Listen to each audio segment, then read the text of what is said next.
Et salut à tous les amis, je vous retrouve pour un nouvel épisode de Dark Souls 2.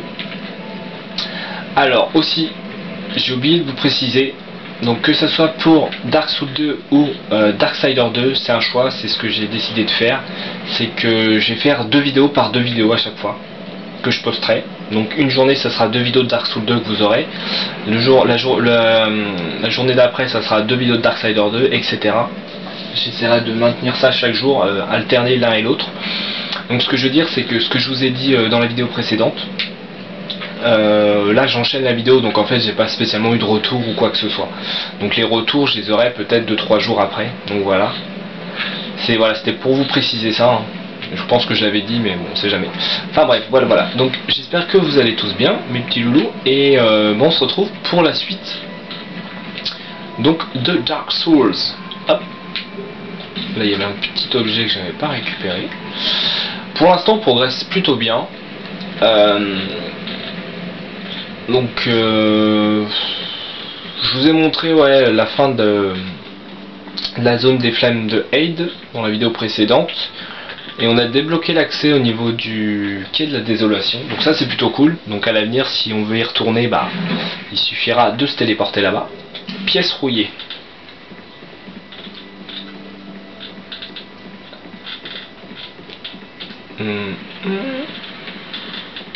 Alors attendez, je suis perdu.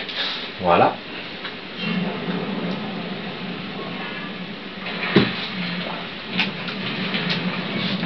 Sésame, ouvre-toi. Alors, je peux pas passer.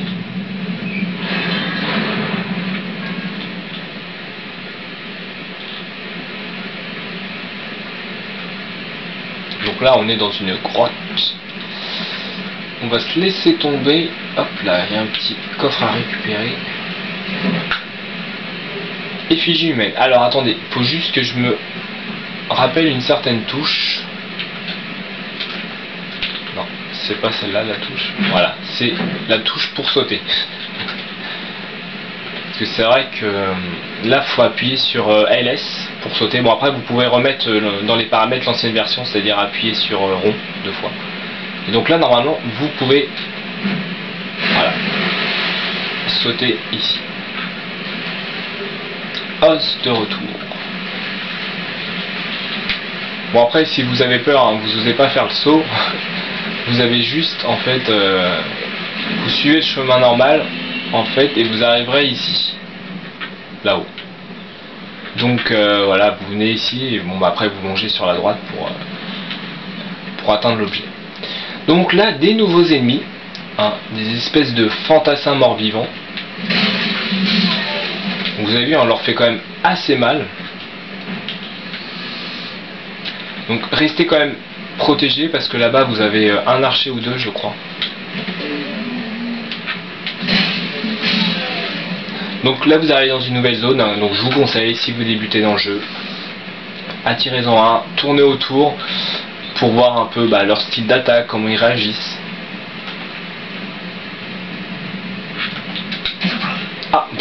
Je l'ai pas eu. N'hésitez pas, faites des tests. Donc là vous voyez, par exemple là c'est leur attaque où ils s'excitent. Là il met un coup d'estoc. Donc vous savez que derrière vous pouvez l'enchaîner. Voilà, c'est des petites choses à savoir.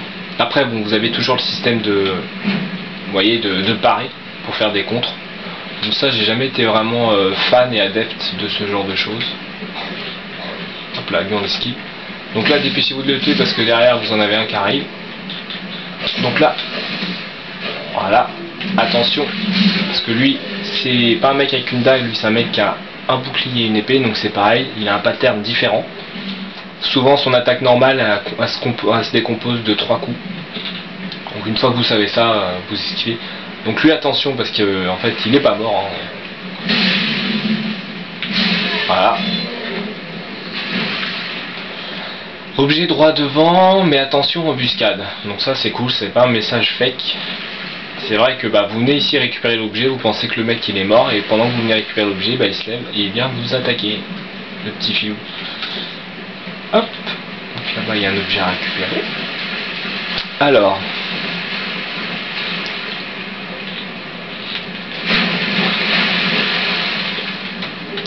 gemme de vie, ça c'est plutôt cool. Donc bien évidemment, là on va actionner le feu de camp, les ennemis de la zone vont réapparaître. C'est pas grave, hein. C'est pas méchant. On va aller les retuer.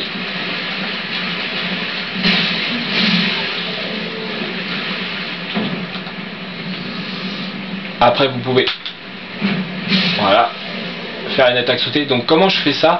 Donc vous avez l'attaque normale avec RB et l'attaque puissante en fait avec RT.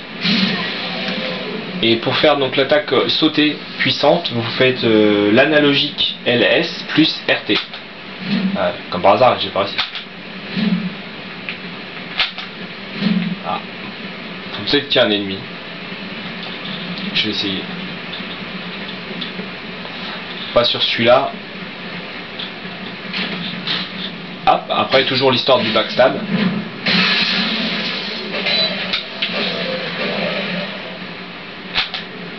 Ah, il veut pas le faire.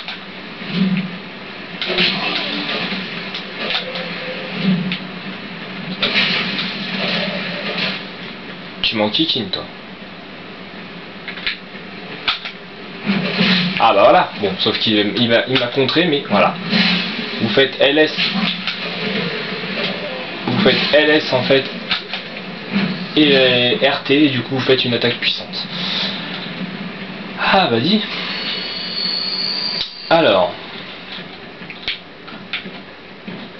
Donc en restant appuyé sur B, hein, vous pouvez grimper plus vite aux échelles. Donc moi je vous conseille, vous venez là, hop, vous attirez tout le monde. Et vous descendez. Ils vont arriver, hein, il y en a un ou deux qui va suivre. Ça va déjà nettoyer un peu la zone.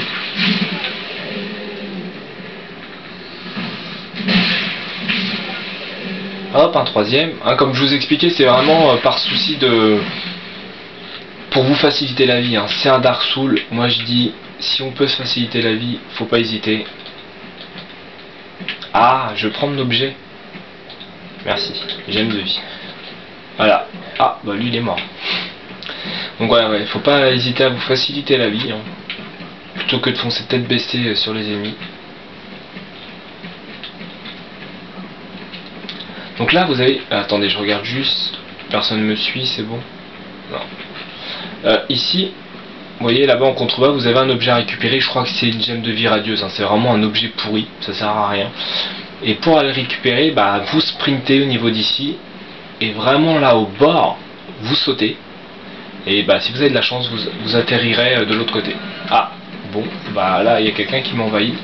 Je Shadow Bomber. D'accord. Bon bah attendez.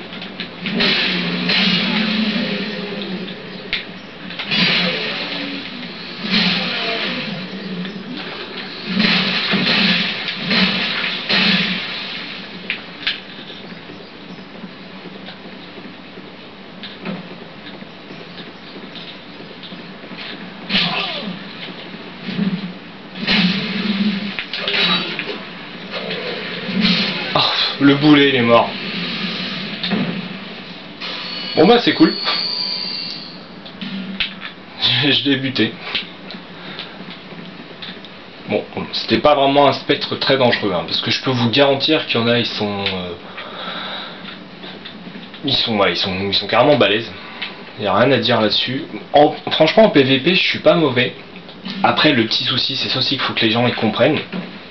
C'est que par exemple là, vous voyez, là je suis vraiment un perso pour le jeu. Les gens qui vous envahissent, clairement, hein, il faut pas se mentir, c'est des mecs PVP. C'est-à-dire que leur perso est épée courte et âme. Leur perso est, on va dire, est un peu fait et upgradé de façon à faire du PVP. Donc ce qui veut dire qu'ils ont quand même une petite longueur d'avance sur vous. Bien souvent ils n'ont pas le même level que vous également. Donc putain, il m'a fait peur ce coup. Oh, il m'a fait sursauter. Ouais, donc ils n'ont pas le même level que vous. Et puis vous voyez là par exemple, il avait une espèce de katana dans les mains. Donc arme rapide. Donc après il y a des armes qui peuvent vous coller saignement, etc. Donc voilà, c'est...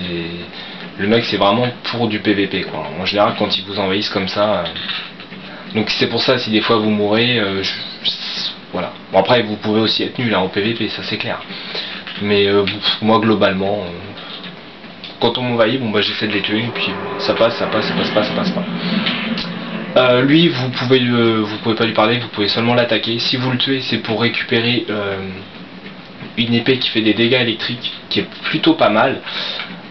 Maintenant il est quand même assez costaud, donc pour l'instant on n'en a pas l'utilité de son épée, donc on va le laisser en vie.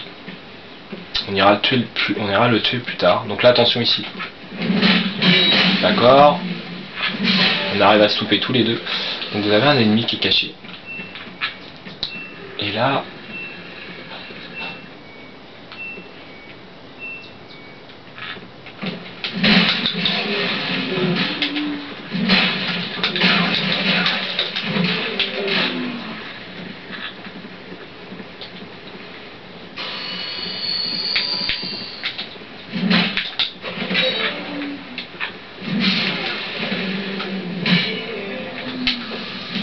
Voilà.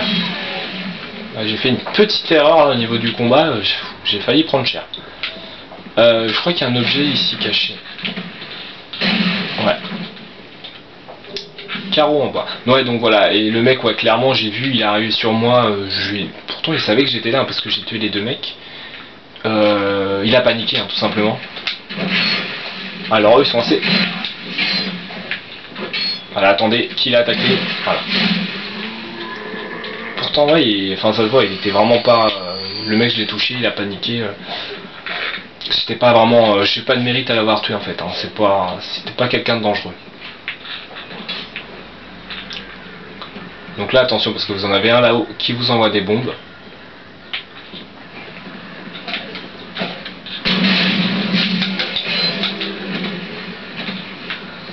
Voilà, ça c'est fait. On s'en est pas trop mal tiré. Kunai. Alors ça c'est toujours utile, hein. Les espèces de kunai, vous pouvez très bien... Je vais vous montrer, hop. Ou des bombes incendiaires, peu importe, vous pouvez très bien les prendre. Ah, ça. Voilà. Vous pouvez très bien les utiliser des fois quand vous voulez attirer un ennemi ou... C'est pratique, hein, c'est des petits objets qui sont plutôt cool, qui servent pas souvent et ça peut être utile. Là il y a un bouclier normalement, rondache, ouais, c'est un bouclier. Alors, il y a un message, c'est quoi? Porte droit devant. Ouais, donc ça par exemple c'est un gros fake.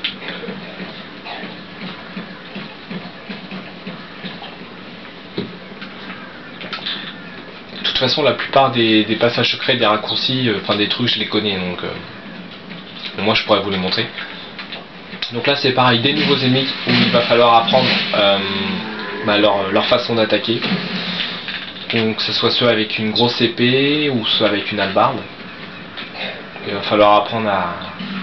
Après ça reste pareil, hein, après une fois que vous connaissez un peu le style de move du monstre, après vous avez quand même moins à craindre. Ça c'est clair. Alors, donc là, on va aller tout de suite récupérer un autre fragment de fiole d'Estus. Donc normalement après vous avancez dans ce niveau là, vous allez récupérer une clé du capitaine ou je sais plus quoi. Et vous avez donc des portes comme ça grillagées. Et c'est donc cette clé sert à ouvrir cette porte. Et là ils ont fait une simulation, on pense que c'est utile parce que si vous venez dessus vous marquez, c'est marqué verrouillé. Donc vous vous dites on peut pas passer. Alors qu'en fait, et donc après si vous revenez ici avec la clé du capitaine vous pourrez ouvrir cette porte. Mais celle-ci elle est un peu différente. Vous voyez, si vous faites attention elle est complètement défoncée. Et en fait c'est du fake. Voilà, en fait vous pouvez très bien la péter comme ça. Donc là attention, lui bien évidemment il est pas mort. Voilà.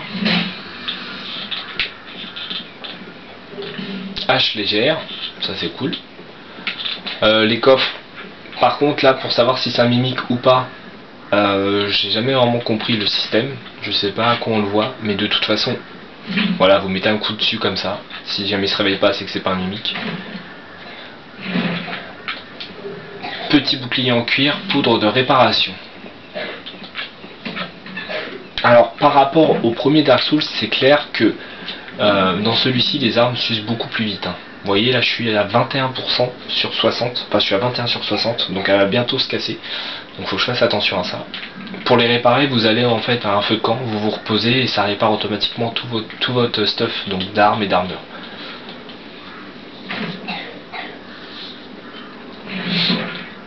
Alors, qu'est-ce qu'il y a là-dedans? Fragment de fiole d'estus. Et voilà. Qui fait plaisir. Donc là, bah après, si vous voulez, vous retournez à... Là, c'est une bénédiction divine, je crois, l'objet ici. Ouais. Ah, je me rappelle encore. Vous pouvez retourner à l'Icheveux pour augmenter votre fiole d'estus à 3 fioles au lieu de 2, si vous voulez. Donc là, vous avez un marchand.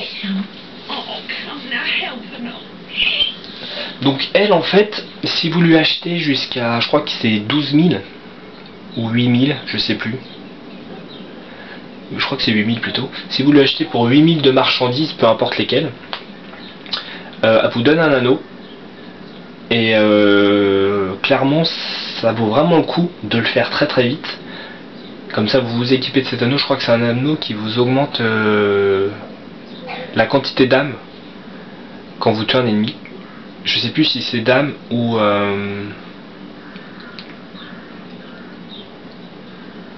il me semble que c'est d'âme. Je sais plus trop, mais ça vaut le coup vraiment de le faire assez vite. Ce truc là. La massue, ça je la garde, on s'en fout. Ça, on s'en fout. Et puis vous voyez, vous pouvez très facilement atteindre les 8000 je crois, parce que déjà vous achetez la pierre de saut de Pharos, ça coûte déjà 4000. Ça je vous conseille de l'acheter, la clé de l'Énigrast. Hop, déjà 1000. Donc pour l'instant nous on va acheter la clé et on va acheter 3 bombes. 3 parce que on sait jamais si je me rate. Pour l'instant voilà, c'est tout ce qu'on fait. Après on va vite fait lui parler. Acheter quelque chose, n'importe quoi. On va lui parler. Je me nomme Mélancia. Vous n'êtes pas de la région. On ne voit plus beaucoup d'étrangers dans le coin. Tous les habitants ont mis les bouts. Danglek n'est plus qu'un champ de ruines depuis la guerre qui y a fait rage il y a bien longtemps. Quand les géants ont traversé la mer. On aurait dit que cette guerre n'en finirait jamais. Les pauvres gens comme moi trouvaient à peine de quoi s'abriter. C'est ainsi que j'ai pris l'habitude de travailler toutes mes affaires avec moi. Vous voyagez léger, mais quelque chose me dit que vous aussi vous portez un fardeau. On dit que ces arbres ont poussé sur les carcasses des géants. Chaque cadavre aurait ainsi donné vie à la flore qui nous entoure. Mais vous savez ce qu'on dit, ne croyez pas les histoires de grand-mère. Il est temps de plier bagages et de partir. La prochaine fois, j'aurai une belle affaire à vous proposer, mon petit. Voilà, donc là on a usé tous les dialogues avec elle. Donc pour l'instant elle va rester là, hein. Même si vous reposez au feu de camp, vous allez voir, elle va pas disparaître, je crois pas. Il faut, en fait elle disparaîtra une fois que vous aurez vaincu le boss de cette zone. Ouais, vous voyez elle est encore là. Et après vous la retrouverez donc au niveau de l'Ifeu. Donc là on va juste faire un petit truc, on va débloquer un raccourci. Et pas des moindres, c'est vraiment pratique. Donc vous vous mettez là. Bon, j'espère que ça va bien se passer, hein, parce que des fois c'est le bug de collision, ça se fait mal. Vous envoyez la bombe. Voilà, ça peut pas passer. Ah, voilà. Vous collez plus par là contre le mur et vous envoyez la bombe. Et du coup, derrière il y a des barils explosifs. Normalement on vient de là-bas. Et donc de là-bas, si vous envoyez une bombe sur les barils, vous pouvez péter le mur et du coup débloquer le raccourci. Mais nous on le fait de l'autre sens. Donc voilà, c'est plutôt cool. Donc là on peut invoquer quelqu'un, on s'en fout. Voilà. Bah du coup là on est à 19 minutes, on va en profiter, on va repartir à Majula.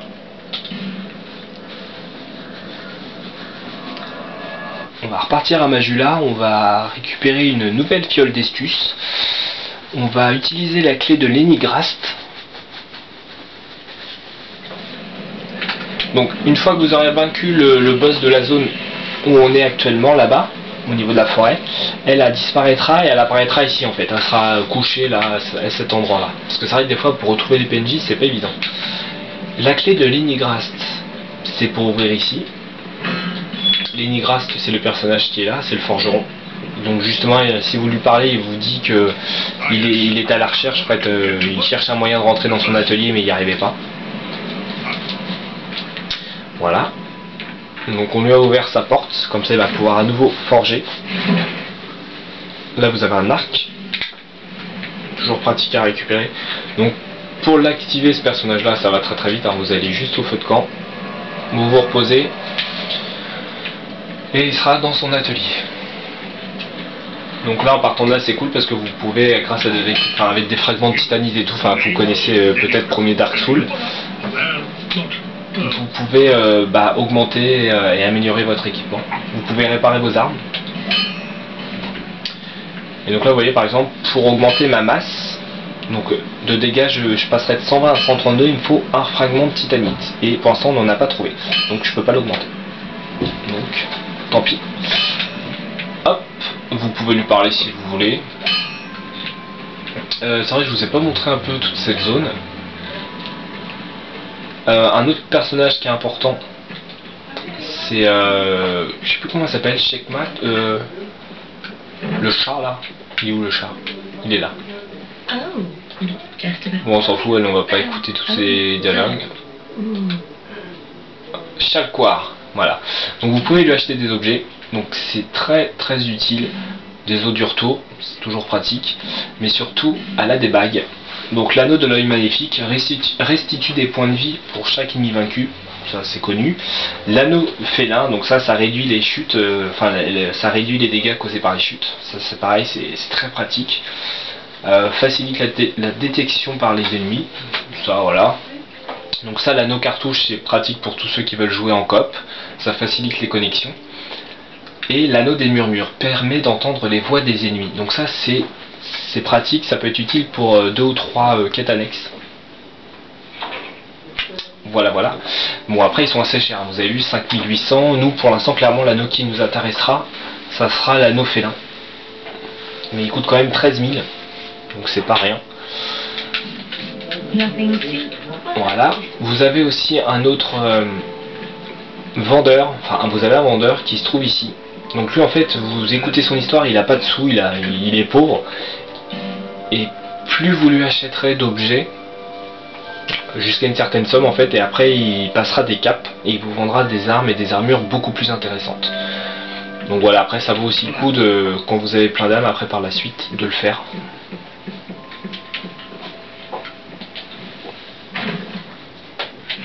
Là il y avait un coffre qu'on n'avait pas récupéré et un fragment de titanite, c'est parfait.